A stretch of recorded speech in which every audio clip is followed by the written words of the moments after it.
दोस्तों नमस्कार।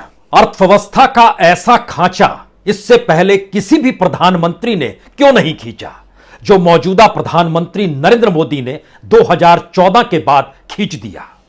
क्या वाकई दूसरे प्रधानमंत्री डरते थे उन आर्थिक सुधारों को लेकर जिस आर्थिक सुधारों की लकीर मौजूदा वक्त में खींची गई है? लेकिन यह कौन सी परिस्थिति थी जिसमें बरस दर बरस हजारों की तादाद में कंपनियां खुद को दिवालिया घोषित करने की दिशा में बढ़ती चली जाए? यह कौन सी परिस्थितियां थी जिसमें बरस दर बरस महंगाई बढ़ती चली जाए? यह कौन सी परिस्थिति थी जिसमें बैंकों का एनपीए या फिर दिवालिया होती कंपनियों की तादाद बैंकों से कर्ज लेकर ना लौटाने वाली रकम के साथ सरकार के साथ जुड़ती चली जाए? अर्थव्यवस्था का ऐसा खांचा इससे पहले कभी नहीं खींचा गया। अपने तौर पर 25 से 50 लाख करोड़ इतनी रकम अगर कंपनियों में फंसी हुई हो और वो ना लौटाने की परिस्थिति में हो तो और उनके लिए सहूलियत के लिए कुछ कानून इस देश में यह कहकर लाए जाएं कि हां, आर्थिक सुधार करना है, इस देश को एक पटरी पर लाने की जरूरत है, तो इन कानूनों को लाना होगा। नोटबंदी भी इसीलिए लाई गई, जीएसटी भी इसीलिए लाया गया, IBC insolvency and bankruptcy code इसीलिए लाया गया, एनसीएलटी इसीलिए लाया गया। लेकिन इन सारी परिस्थितियों के दायरे में वह कौन सी स्थिति थी जिसमें सरकार की रईसी पर कोई असर नहीं, लेकिन महंगाई औसतन इस देश में 30 से 50% 2014 के बाद से बढ़ती चली गई। 5 लाख से ज्यादा कंपनियां इस दौर में बंद हो गई, लेकिन 7 लाख से ज्यादा कंपनियां इसी दौर में खुल गई। ऐसा दुनिया के किसी देश में होता नहीं है। जितनी बड़ी तादाद में खुद को दिवालिया घोषित करने की होड़ कंपनियों में लग गई, उनकी तादाद 4000 से ज्यादा है। लेकिन उनके मामले अगर निपटाने की दिशा में एनसीएलटी और आईबीसी बढ़ी तो चाहे वो मैन्युफैक्चरिंग सेक्टर हो, चाहे वो रियल एस्टेट से जुड़ा हुआ सेक्टर हो, हर जगह उसे 4 से 9% से ज्यादा सफलता मिली नहीं। तो क्या वाकई भारत की अर्थव्यवस्था को जानबूझकर एक ऐसी परिस्थिति में लाकर खड़ा किया गया जहां लोगों को लगे कि दरअसल यह तो होना ही है और यही सुधार है? हमें लगता है कि आज एक एक पन्नों को खोलने की जरूरत है। यह इसलिए भी जरूरत है क्योंकि एक के बाद एक कंपनियों के नाम, इस देश से विदेशी कंपनियों के भागने की स्थिति, उससे इस देश की अर्थव्यवस्था नहीं रोजगार तक पर पड़ता हुआ असर। जो घरों में बैठे हुए रसोई की तरफ ताकते हुए लोग हैं वह एक चीज समझ लें, पेट्रोल और डीजल की कीमत में लगभग इजाफा 2014 के बाद से 2022 तक 30 से 35% के बीच हुआ है। लेकिन हम आपको अगर यह कहें कि इस देश के भीतर में 296 प्रोडक्ट्स जो कंज्यूमर प्राइस इंडेक्स में आते हैं, उसके दायरे में आने वाले सारे प्रोडक्ट्स की जो रफ्तार है वो 30% से ज्यादा हो गई, तो आप क्या कहेंगे यह महंगाई इससे पहले क्यों नहीं आई थी? मसलन पेट्रोल तो 30 से 35% बढ़ गया, सरसों तेल 81% बढ़ गया 2014 की तुलना में 2022 में, दूध 54% बढ़ गया, दाल 30% जिसमें अरहर दाल 48%, मूंग दाल 32% बढ़ गया। यहां तक कि पानी की 1 लीटर की बोतल भी 10 रुपए से 18 रुपए पहुंच गई, पनीर भी 175 रुपए से 300 रुपए पहुंच गया। जो मांस मछली खाते हैं, चिकन भी 100 से 250 रुपए हो गया, मछली में भी 56% का इजाफा हो गया। कोई ऐसा प्रोडक्ट आपको दिखाई नहीं देगा जो पेट्रोल डीजल की बढ़ती हुई कीमत से कहीं ज्यादा रफ्तार से ना बढ़ी हो। यह इकोनॉमी का कौन सा खांचा है? सरकार यह बताएगी क्या? सरकार क्या वाकई बताएगी कि अगर इस स्थिति में इस देश के भीतर में महंगाई बढ़ रही है तो उसमें एक प्रोडक्ट का जिक्र हम शुरू में कर देते हैं, उसके बाद उन कंपनियों पर आएंगे। मसलन सीमेंट, औसतन एक महीने में 20 रुपए की कीमत 50 किलो के सीमेंट के बोरी पर बढ़ रही है। और आप जरा कल्पना शुरुआत कीजिए कि सीमेंट की बोरी मार्च के महीने में 384 रुपए मिलती थी, आज वो 404 रुपए औसत है। यह अलग मसला है कि अगर आप उत्तर भारत में चले जाएंगे तो यह 430 रुपए में मिलेगा, अगर आप साउथ में चले जाएंगे तो 411 रुपए में मिलेगा, वेस्ट पश्चिमी भारत में चले जाएंगे तो 395 रुपए मिलेगा, और नॉर्थ ईस्ट में चले जाएंगे तो वहां सबसे कम है 367 रुपए। लेकिन औसतन हर महीने 20 रुपए बोरी में इजाफा बीते 3, 4, 5 महीनों से हो रहा है, यानी 100 रुपए इसी कालखंड में हर महीने बढ़ते चले गए। असर किस पे पड़ा? सवाल यह नहीं है, जरा उस अर्थव्यवस्था के खांचे को समझिए। जो कंपनियां सीमेंट बना रही थी उन पर असर पड़ा, और अब हालत यह हो गई कि जो बड़ी कंपनियों के नाम आपने सुने हैं उसमें आपको अंबुजा सीमेंट और एसीसी सीमेंट, इनकी स्थिति भी खुद को बेचने की स्थिति में आ गई इनके खरीदार के लिए। हालांकि एक स्विस फर्म है, हॉलिकॉन ग्रुप है, वह खरीदना चाहता है, लेकिन भारत में अडानी नाम के शख्स भी हैं, वह भी खरीदना चाहते हैं।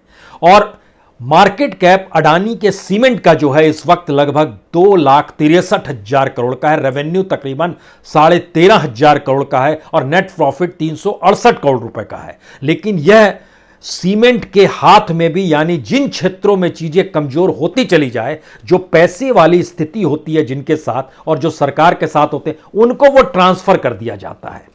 यही है पूरा एनसीएलटी का खेल भी, यही है आईबीसी का खेल भी। और जो कंपनियां इस दौर में बंद होती चली गई, ऐसी अर्थव्यवस्था का खांचा तो इससे पहले कभी नहीं खींचा गया था। क्योंकि सिर्फ अगर मार्च और अप्रैल के बीच में आपको खड़ा कर दें, सीमेंट 20 रुपए बढ़ गया, खाने के तेल में 20% का इजाफा हो गया, एग्रीकल्चर से जुड़े हुए जो फार्म इक्विपमेंट्स होते हैं उसमें लगभग 10 से 20% की बढ़ोतरी हो गई, चावल 10% बढ़ गया, दाल 15% बढ़ गए। ये सारी चीजें एक महीने का हिस्सा था। अब अर्थव्यवस्था के उस असल खांचे पर आइए जहां पर आपके जहन में यह सवाल होगा कि भारत के भीतर तो लगातार यह कहा जा रहा है कि विदेशी पैसा लगाएं, कंपनी खोलें, उत्पादन करें। और नितिन गडकरी जी ने भी अभी हाल में कहा कि वो चाइना के मार्फत टेस्ला ना आए, जो इलेक्ट्रिक कार बनाती है, वो भारत में ही उत्पादन करे। अच्छा लगा कहने का, लेकिन 2017 में जनरल मोटर बंद हो गया।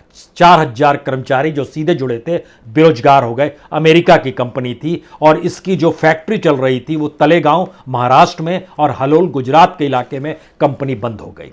सांगयांग मोटर कंपनी थी 2018 में साउथ कोरिया की, यह भी बंद हो गई। क्वीनलैंड मोटरसाइकिल थी जो कि 2019 में अमेरिका की कंपनी थी, बंद हो गई। मार्च के महीने में फिएट ने भी यहां पर बंद कर दिया, जो इटली की कंपनी थी, ब्रांडेड कंपनी, जब फिएट और एम्बेसडर का जिक्र होता था। यूनाइटेड मोटर्स 2019 के अक्टूबर में इसने भी ताला लगा दिया, अमेरिका की कंपनी। हार्ले डेविडसन सितंबर 2020 में अमेरिका की कंपनी, इसने भी भारत में ताला लगा दिया। फोर्ड ने सितंबर 2021 में अमेरिका की कंपनी ने ताला लगाया, और डैटसन जो है, जो अप्रैल इसी महीने में जापान की कंपनियां, उसने भी ताला लगा दिया। हम कह रहे हैं कि दुनिया के दूसरे देशों से भारत में आइए, कंपनी खोलिए। और जब जानकारी मिली तो 11 फैक्ट्रियां ताले लग गए। उससे जुड़े हुए लगभग 700 के लगभग जो डिस्ट्रीब्यूटर्स और डीलरशिप चल रही थी वह भी ताले लग गए। इस देश के भीतर में लगभग 84,000 सीधे जो रोजगार था वो खत्म हुआ, और उससे जुड़े हुए लगभग 1.25 लाख लोग जो काम कर रहे थे पहले राउंड में, उनका भी हिस्सा छिट गया। यह अर्थव्यवस्था का कौन सा खांचा है? क्योंकि अर्थव्यवस्था के इस खांचे में 2014 के बाद से, खास तौर से नोटबंदी के बाद से यह पूरी प्रक्रिया शुरू होती है। इस देश के भीतर में 5,506 कंपनियों पर ताले लग गए हैं। सरकार कहती है वो गलत काम कर रहे थे, दाएं बाएं से करते थे, गलत कागज दिखलाते थे, तो उनको तो बंद होना ही था। लेकिन दूसरा सवाल है कि इसी दौर में 7,17,049 कंपनियां नहीं खुल गई। बरस दर बरस कंपनियां बंद हो रही हैं, बरस दर बरस कंपनियां खुल रही है। जो पुरानी कंपनी थी, ये जो 5 लाख कंपनियां बंद हुई, यह कोई आज की कंपनी नहीं थी, बीते 30-40 सालों से भारत में चल रही थी, वह बंद हो गई। जो नई कंपनियां खुली है उनको नई स्थिति में नई इकोनॉमी, नया बैंक का लोन, ये सारी चीजों की सुविधाएं हैं। जो पुरानी कंपनियां थी जिन्होंने शटडाउन किया, कुछ ने खुद को दिवालिया घोषित किया। दिवालिया घोषित करने के बाद वह आईबीसी के पास गए, एनसीएलटी के पास गए, और ये सारी चीजें वहां से निकलती चली गई। लेकिन इन सब के बावजूद अगर यह समझिए, एवरेज जो बनता है इन कंपनियों का 8 से 10,000 करोड़ रुपया, ये नहीं लौटा पाए, तो कितनी बड़ी तादाद की रकम होगी जो कि इन कंपनियों के आसरे सरकार ने एक ढाल बना दी इस देश के उस तबके के लिए जो पैसे वाला तबका है, और उसको अगर शिफ्ट करना है किसी हाथ में, किसी अपने के पास, तो उन कंपनियों के प्रोडक्ट के साथ उस कंपनियों को एनसीएलटी के जरिए नए स्थिति में नए मालिक को दे दिया जाए, नया मैनेजमेंट आकर आ जाए, सामने आकर खड़ा हो जाए। इकोनॉमी का ये ऐसा खांचा है जो इससे पहले या मौजूदा वक्त में भी दुनिया के किसी देश में आपको देखने नहीं मिलेगा। क्योंकि अगर आप ध्यान दीजिए तो Dewan housing finance limited 13.93 billion dollar 1984 में यह कंपनी बनी थी। 2019 में इस पर ताला लग गया और इसका मतलब यह होता है कि लगभग 1,06,000 करोड़ की कंपनी का नुकसान वाला अलग बात है। इस देश को क्या नुकसान हुआ, इससे जुड़ी हुई चीजें क्या थी, क्या ये घपले घोटाले कर रहे थे। उनमें जो सुधार की परिस्थिति थी वो भारत में नहीं बनाई, बल्कि दिवालिया घोषित करने के बाद उनकी जो लिक्विडिटी होती है वो लगभग औसत जो निकाली गई, वो औसत निकाल सकते हैं आप माल्या की भी, नीरव मोदी की भी, मेहुल चौकसी की भी, आप किसी की भी औसत निकालिएगा तो आपको पता चलेगा कि 18 से 26% ही रिटर्न हो पाता है, बाकी वो पैसा लेके फुर्र हो जाता है। इस स्थिति में एक कंपनी का हम यहां लैंको इंफ्रा का जिक्र करना चाहेंगे। लैंको इंफ्रा वो सारे काम करता था जो कि मौजूदा वक्त में अडानी इसका ग्रुप करता है। Power generation, transportation, solar energy, coal mining, ये सारे काम लैंको इंफ्रा कहता था। और 2010 में दुनिया की जो सबसे तेज गति से बढ़ने वाली कंपनी थी उसमें लैंको इंफ्रा का नाम आया। वह भी दिवालिया हो गई और 6.3 बिलियन डॉलर यानी लगभग 48,000 करोड़ का ये पूरा का पूरा खेल समाप्त हो गया इस देश के भीतर में। ऐसी एक लंबी फेरिस्त है। चाहे आप भूषण पावर स्टील का जिक्र कीजिए, 6.9 बिलियन डॉलर यानी 52,000 करोड़ रुपया। एसआर स्टील का यानी रुइया बंधुओं का जिक्र कीजिए, 6.9 बिलियन डॉलर यानी वही लगभग 52,000 करोड़ रुपया। भूषण स्टील 6.2 बिलियन डॉलर लगभग 47,000 करोड़ रुपया। Alok industry 4.1 billion dollar. Reliance communication जो अनिल अंबानी का था वह भी तो ठप हो गया और वह भी लगभग 4.6 बिलियन डॉलर यानी लगभग 35,000 करोड़ का। ये सारे नाम और ये सारे आंकड़े इसलिए चौंकाने वाले हैं क्योंकि दुनिया के किसी भी देश में इतनी बड़ी तादाद में इतने कम वक्त में कंपनियां शटडाउन नहीं हुई। बरस दर बरस महंगाई या इन्फ्लेशन इस रूप में नहीं बढ़ी जहां पर पेट्रोल और डीजल जिससे सबसे ज्यादा कमाई सरकार की होती है, इस दौर में जो तमाम आंकड़े आए उसकी तुलना में दूसरे प्रोडक्ट्स की महंगाई जो थी बढ़ती चली गई। और नई कंपनियां इस दौर में जो उपज कर सामने आने लगी उसमें कंपनियों को हमारी टीम ने जब निकाला तो लगभग 27 से 37% के बीच का एक हिस्सा निकल कर आया, जो पूरी तो नहीं जांच हो पाई लेकिन जितनी भी जांच हो पाई जिन भी कंपनियों की, उनके मालिकों ने पुरानी कंपनी में खुद को दिवालिया घोषित किया और नई कंपनी किसी दूसरे नाम से लेकर बैंक से लोन लेकर एक नई कंपनी बना ली। अर्थव्यवस्था का यह खांचा भी आपको फ्रॉड की स्थिति में लेकर आता है, लेकिन यह सिस्टम का हिस्सा बना दिया गया। यानी इस पूरी परिस्थिति के भीतर में जो पूरा डेवलपमेंट का खांचा है, अगर वो इस रूप में चल रहा है, अब आप देखिए इसके बाद निकल कर आइए। 2016 में इंसॉल्वेंसी एंड बैंकरप्सी कोड आया यानी आईबीसी। उसके दायरे में 4,708 कंपनियों ने कहा कि हम दिवालिया हो गए हैं। उसमें से 1900 कंपनियां मैन्युफैक्चरिंग सेक्टर से जुड़ी हुई है। इस देश के भीतर में जब तक आप मैन्युफैक्चरिंग बढ़ाएंगे नहीं, इस देश की इकोनॉमी पटरी पर आएगी नहीं, लोगों को रोजगार मिलेगा नहीं। इसका जिक्र वर्ल्ड बैंक भी करता है, आईएमएफ भी करता है, दुनिया के तमाम अर्थशास्त्री करते हैं। लेकिन हमारे यहां 1900 मैन्युफैक्चरिंग यूनिट इस दौर में खुद को दिवालिया घोषित करके पहुंच गई एनसीएलटी के पास, जिनको लेकर अभी तक कोई रास्ता निकला नहीं है।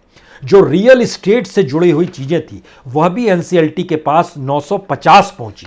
लेकिन उससे ज्यादा महत्वपूर्ण है कि हम आपको एक साल का किस्सा बताते हैं जो बीते बरस का है। कर्ज में डूबी हुई 223 रियल एस्टेट कंपनी पहुंची आईबीसी के पास, इंसॉल्वेंसी एंड बैंकरप्सी कोर्ट के पास। सिर्फ 9 ही केस सुलझाए गए और बाकी के जो लगभग 212 केसेस थे, 214 केसेस थे, उससे जुड़े हुए जो मकान चाहने वाले इस देश के लोग थे, उनकी संख्या जब निकाली गई तो वह तकरीबन 3 लाख परिवार उससे प्रभावित हो रहे हैं। और उस 3 लाख परिवारों के सामने एक शून्यता है। हमने तमाम नियम कायदे कानून इस दौर में बनाया है, इससे कतई इनकार नहीं है, लेकिन जमीन पर उसका क्या असर होता है और उससे जनता को कितनी राहत मिलती है, इससे आंखें बंद कर ली गई है।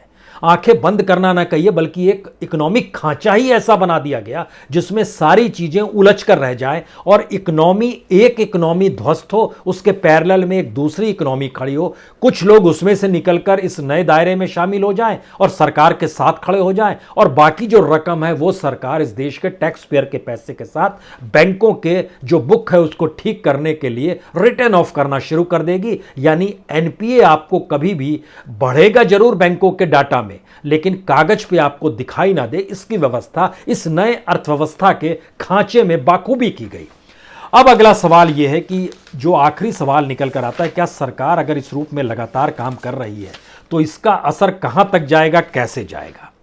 क्योंकि जब हम इन बातों का जिक्र आपसे कर रहे हैं तो हमारे जहन में तुरंत एग्रीकल्चर का सवाल भी आता है, जो इस देश में न्यूनतम जरूरत और सबसे जरूरी सामान के तौर पर। अब आप देखिए, गेहूं संकट आने वाले वक्त में भारत में भंडारण को लेकर भी पैदा हो सकता है, क्योंकि अगर आप एक टारगेट लेकर चलें, जैसे गेहूं को 2020 को आप लीजिए कि जो उत्पादन भारत में हुआ ये दूसरे नंबर पर था। चीन में 134 मिलियन टन था, भारत में 108 मिलियन टन था। रूस और यूक्रेन युद्ध कर रहे हैं, उन दोनों की जो उत्पादन है 86 मिलियन टन लगभग रूस में होता है, 25 मिलियन टन लगभग यूक्रेन में होता है। दोनों को मिलाइएगा तो 111 मिलियन टन दुनिया के बाजार में यहां से जो गेहूं जाता था वो जाना बंद हो गया। तो भारत एक झटके में जो 1 मिलियन टन से भी कम एक्सपोर्ट कर रहा था, अचानक बढ़ के पिछले बरस उस 2020 में वो 2 मिलियन टन तक करने लगा और इस बार करते करते 6.5 मिलियन टन को भी पार कर गया। इतना एक्सपोर्ट करने लगा। भारत एक्सपोर्ट दुनिया में गेहूं का बहुत कम करता है, 0.1%। जो 1% तक भी पहुंच जाए तो बहुत बड़ी बात होगी, जो जा रहा है। सवाल ये नहीं है, सवाल है जो एमएसपी पर गेहूं खरीदे जाने की परिस्थिति थी, सरकार इस बार वह भी नहीं खरीद पा रही है जो टारगेट था, उसका लगभग 40% ही ले पा रही है। आपके जहन में एक सवाल होगा, तो किसानों को अगर एमएसपी पे इससे पहले जो 100 किसानों से लिए जाते थे, अगर 40 ही किसानों से सरकार एमएसपी पे लेगी तो बाकी 60 किसानों को लाभ होगा या घाटा होगा? सरकार ने यहां पर भी अर्थव्यवस्था का नया खांचा खींचा।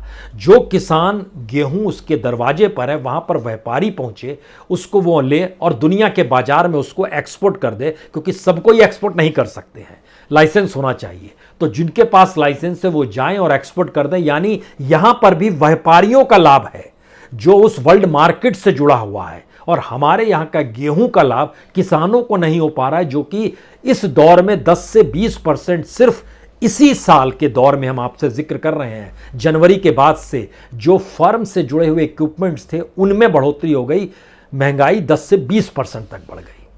3 बातें बहुत साफ है आखिर में, यह समझने की जरूरत है, क्या भारत की अर्थव्यवस्था का जो नया खाका है वो इस बात को दिखलाता है खुले तौर पर महंगाई कम नहीं होगी, रोजगार देने की स्थिति में नहीं है, कंपनियों का बंद होना और नई कंपनियों का खुलना ही नया आर्थिक सुधार है। और बड़ी महत्वपूर्ण बात है कि जो भी लीगल टर्म्स में इस देश के भीतर में नए नए तरीके से लॉ पास किए जा रहे हैं, वो लॉ जो हैं उनको राहत और रियायत देते हैं, जो अपने तौर पर सरकार के लिए कुछ क्रिएट कर दे। वो कुछ क्रिएट करना पैसे के तौर पर भी होता है, पॉलिटिकल फंडिंग भी होता है, और दिवालिया घोषित करके वो फिर किसी नए एस्पेक्ट से निकलकर, यानी हमारी साइकिल डूबती हुई अर्थव्यवस्था में, डूबती हुई अर्थव्यवस्था की पूंजी से ही चलाई जाए, यह एक नया अर्थव्यवस्था का नायाब खाका है, क्योंकि इसका आखिरी सबूत आपको इंसॉल्वेंसी एंड बैंकरप्सी कोड में ही मिलेगा। जरा कल्पना कीजिए कि 2016-17 में जब नोटबंदी का ऐलान होता है, उसके बाद 12,808 कंपनियों में ताले लग जाते हैं। उसके अगले बरस जीएसटी आता है तो 2,36,262 कंपनियों में ताले लग जाते हैं। उसके बाद 2018-19 जब इलेक्शन के दौर में सरकार जाती है तो 1,43,233 कंपनियों में इस देश में ताले लग जाते हैं। इलेक्शन खत्म होता है, जीत जाती है तो 70,972 कंपनियों में ताले लगते हैं, और होते होते अगर आप 2021-22 तक आ गए हैं तो यहां पर लगभग आपको 54,000 कंपनियों में ताले लग जाते हैं। लेकिन इसके पैरेलल में कंपनियां भी खुलती चली जा रही हैं बरस दर बरस। अगर नोटबंदी के बाद 57,000 कंपनियां नई खुल गई तो जीएसटी के बाद 1 लाख और नई कंपनियां खुल गई, और इलेक्शन से ठीक पहले 1,23,000 और कंपनियां खुल गई। इलेक्शन के तुरंत बाद 1,22,000 और नई कंपनियां खुल गई, जिसमें ज्यादातर तादाद एमएसएमई से जुड़ी हुई थी। इस स्थिति में भारत के इस नए आर्थिक खांचे और नई परिस्थिति के बीच में एक सवाल हर जहन में होना चाहिए, क्या इतनी कंपनियां जो खुली, जिन कंपनियों की तादाद कुल मिला के लगभग 7,17,049 है, इन कंपनियों ने अपने यहां 2 लोगों को तो नौकरी दी होगी? आपका सवाल होना चाहिए। और इससे पहले जो 5 लाख कंपनियां बंद हो गई, उनके यहां 2 लाख तो लोग काम कर रहे हो, 2-2 लोग तो काम कर रहे होंगे। जो डाटा निकल कर आया, जो 5 लाख कंपनियां शटडाउन में आ गई, उसमें काम करने वाले लगभग 84 लाख लोग इस देश के भीतर में बेरोजगार हो गए, जो परोक्ष या अपरोक्ष तौर पर जुड़े हुए थे। और जो 7 लाख नई कंपनियां खुली, वह रोजगार इस देश के भीतर में 7 लाख कंपनियां इस देश के भीतर में 80,000 भी रोजगार नहीं दे पाई। 80,000 इसलिए जिक्र कर रहे हैं क्योंकि जो 8 बड़ी कंपनियां इस देश में मोटर और जुड़ी हुई थी मोटरसाइकिल से, वह जो देश छोड़कर गई, उससे 84 से 94,000 लोगों के अगर रोजगार सीधे छिना तो उससे जुड़े हुए बाकी लोगों की संख्या वह लाखों में है। यह अर्थव्यवस्था का एक नायाब खाका है जो इससे पहले आपको कभी नजर नहीं आया होगा, लेकिन इसको आर्थिक सुधार के लेप तले और नए नियम कायदों के तहत कैबिनेट की बैठक बुलाकर पार्लियामेंट के भीतर विधेयक लाकर, चूंकि सारे हक आपके साथ इसलिए क्योंकि बहस की गुंजाइश नहीं है, क्योंकि वहां पर आप अगर वोटिंग की स्थिति में आएंगे तो सरकार के हक में लोकसभा भी है और राज्यसभा भी है, तो कानून बनते चले जाएं। और ये कानूनों के तौर तरीकों के पीछे अर्थव्यवस्था को लेकर जो दृष्टि है वो बहुत साफ है कि हम अपने तौर पर कुछ ना कर पा रहे हैं तो जो डूबती हुई परिस्थितियां उसी को अपने अनुकूल कर लें, और जो देश छोड़कर कंपनियां जा रही हैं उससे असर नहीं पड़ेगा, क्योंकि हम तो लोकल का नारा लगातार दे रहे हैं, वोकल फॉर लोकल का नारा दे ही रहे हैं, आत्मनिर्भरता का नारा दे ही रहे हैं। अर्थव्यवस्था का ये खांचा 91 के आर्थिक सुधार के बाद से कभी नहीं था, ना अटल बिहारी वाजपेयी के दौर में था, मनमोहन सिंह तो सोच नहीं सकते थे। लेकिन जरा कल्पना कीजिए कि उस बीच में देवेगौड़ा भी आते हैं और आई.के. गुजराल भी आते हैं, उन्होंने भी नहीं सोचा होगा कि अर्थव्यवस्था का एक ऐसा चेहरा भी हो सकता है, लेकिन है, मौजूदा वक्त में ये है, ठोस रूप में मौजूद है। बहुत बहुत शुक्रिया, बहुत बहुत शुक्रिया।